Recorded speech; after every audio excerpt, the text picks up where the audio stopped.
Hey guys, it's KJ. আজকে HTML এবং CSS Bangla টিউটোরিয়ালে আমরা দেখব একটি লিস্টের মধ্যে কিভাবে আরও একটি লিস্ট ইনক্লুড করা যায়। চলুন দেখে নিই এটির ফরম্যাটটি। এই ফরম্যাটে আমরা কাজ করব। আমাদের একটি অর্ডার লিস্ট ট্যাগের মাঝে আমাদের এই আনঅর্ডার লিস্ট ট্যাগটি আমরা অ্যাড করব, যেটি UL দিয়ে স্টার্ট এবং UL দিয়ে শেষ।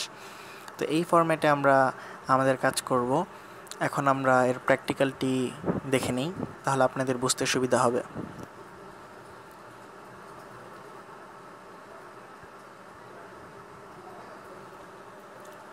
আমি অলরেডি আপনাদের জন্য একটি করে রেখে দিয়েছি। এটি আমরা গত পর্ব থেকে এনেছি এবং এর মাঝে কিছু অ্যাড করেছি। আপনারা দেখতেই পাচ্ছেন যে এই UL-গুলো নতুন অ্যাড করা হয়েছে। এখন আমরা এটি সেভ করে দেখি ওয়েবসাইটে কীরকম দেখায়। দেখুন, সবগুলোর নিচে একটি করে সাব লিস্ট চলে এসেছে। এভাবে আমরা চাইলে এগুলো অ্যাড করতে পারি।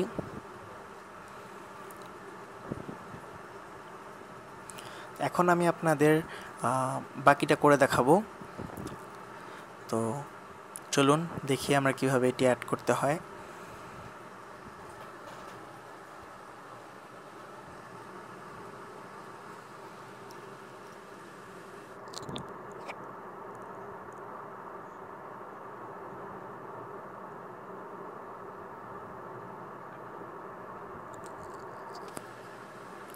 ইটস কেজে এই সাব অর্ডারটি আমরা সব জায়গায় অ্যাড করব।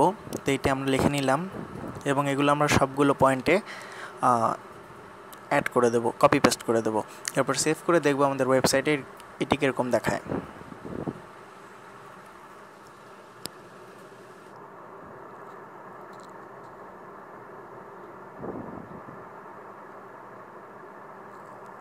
দেখুন, আমি সবগুলোতে এটি কপি পেস্ট করে দিচ্ছি। এরপর সেভ করার পর আমরা দেখব ওয়েবসাইটে এটি কীরকম দেখায়। এখন আমি এটি সেভ করে ফেললাম। চলুন আমরা দেখি এখন এটি ওয়েবসাইটে কীরকম দেখায়। দেখুন, সবগুলো নিচে একটি বক্স চলে এসেছে।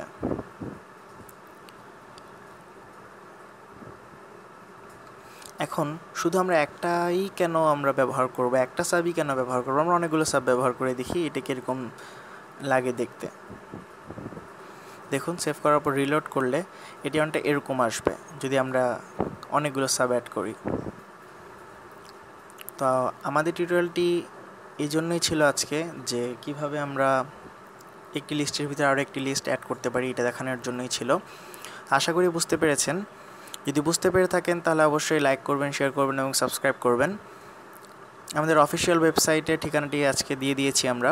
এখানে আপনারা চাইলে আমার সাথে কন্ট্যাক্ট করতে পারেন এবং আমাদের ইউটিউব চ্যানেলে তো অবশ্যই আমাদের সবগুলো ভিডিও আপলোড করাই থাকবে। তো আশা করি আপনারা আমার সাথে শিখতে থাকবেন এবং আমি আপনাদের শেখাতে থাকবো। Thank you.